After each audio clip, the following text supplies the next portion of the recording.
People that are knowledgeable know that the fight that this country has been waging since its inception is for the central bankers not to take over the country. And that's why people like Andrew Jackson were elected. And that's why people revere people like Thomas Jefferson and others. The takeover's happened, and it's a corporate takeover. Agents of the Bank of England attempted to assassinate President Andrew Jackson on multiple occasions because of his resistance against a private central bank being set up in the United States. And it was something that Abraham Lincoln warned. And this is, by the way, why I believe he was assassinated. This is the Lincoln quote. "The money powers prey upon the nation in times of peace and conspire against it in times of adversity. It is more despotic than monarchy, more insolent than autocracy, more selfish than bureaucracy. I see in the near future a crisis approaching that unnerves me and causes me to tremble for the safety of my country. Corporations have been enthroned. An era of corruption will follow, and the money power of the country will endeavor to prolong its reign by working upon the prejudices of the people until the wealth is aggregated in a few hands and the republic is destroyed." Wall Street has killed Main Street. So I know how unpopular it is to be seen as helping banks right now, especially when everyone is suffering in part from their bad decisions. I promise you, I get it. Up until about the Kennedy assassination and the beginning of the war in Vietnam, the United States is a very powerful engine for world progress. It's the assassinations, the Kennedy assassination, and the others in the 1960s, the beginning of the Vietnam War, and the beginning of the absolute domination of the Wall Street group over every other interest. Nobody else counts except the Wall Street money masters. That has now made the United States into no longer a force for progress, but something very different, often a force for destruction in the world. The military-industrial complex has taken over the country along with the Wall Street gang.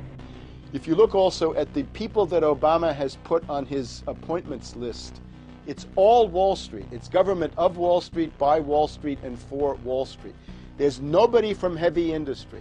There's nobody from the auto sector, nobody from Silicon Valley, nobody from big oil, nobody from defense, no labor, no women, no retirees, no small business, nothing. It's pure Wall Street. The only people who have a voice in Obama's councils are Wall Street finance oligarchs. That's all there is. Nobody else counts for anything under Obama. It's the most extreme Wall Street administration we've ever had.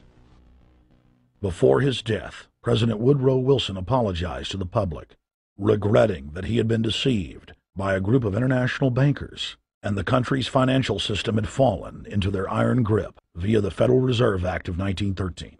Whether sought or unsought by the military-industrial complex, the potential for the disastrous rise of misplaced power exists and will persist. Dwight D. Eisenhower, he warned the people that the military-industrial complex was taking over the country. Only 3 years after leaving office, President Eisenhower's prophetic warning concerning the threat posed to our system of government by the military-industrial complex came to pass.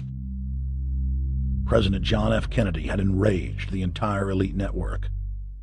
Now, Kennedy was brought in as somebody who was expected to be a puppet. It was thought that his pro-Nazi father, Joseph P. Kennedy, the bootlegger, the speculator, would guarantee that Kennedy would be obedient to the establishment.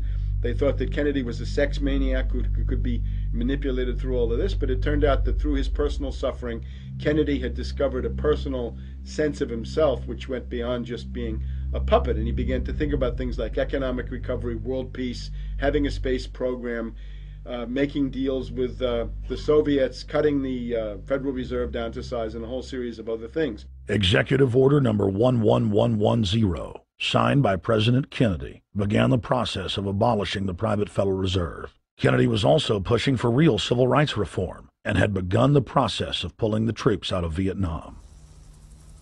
The last time you had an actual president was Kennedy. The oligarchs took swift and decisive action. when John Kennedy attempted to take the government back from the robber barons. He was brutally murdered.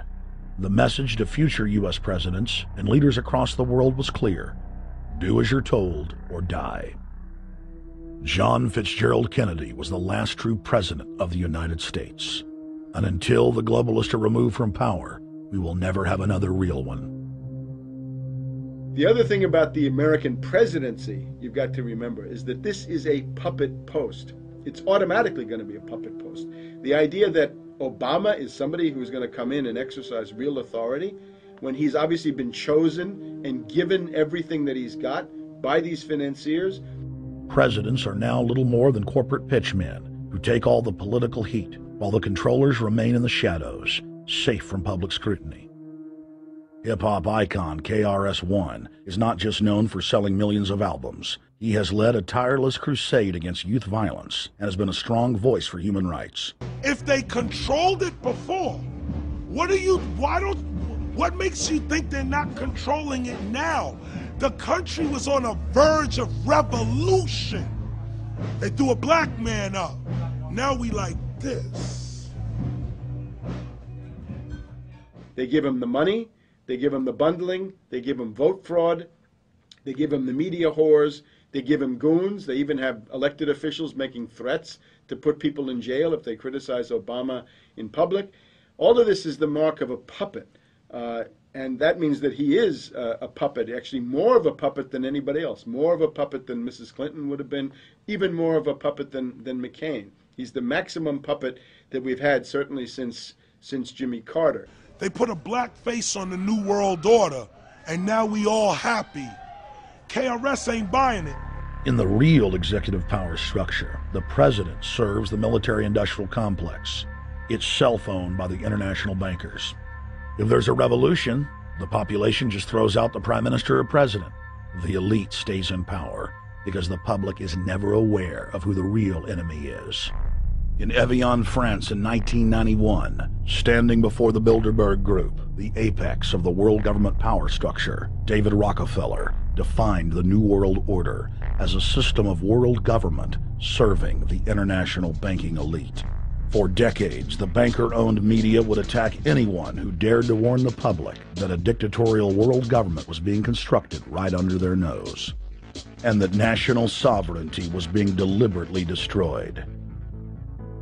And now, after years of denial, the media and the elite themselves are proudly announcing that not only is world government real, but is the answer to the financial crisis that they carefully engineered.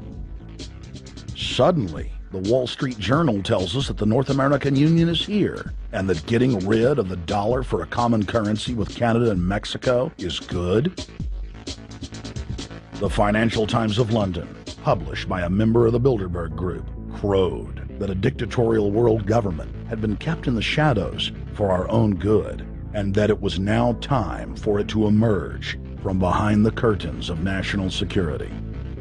White House Chief of Staff Rahm Emanuel stated on record that they can't let this crisis go to waste.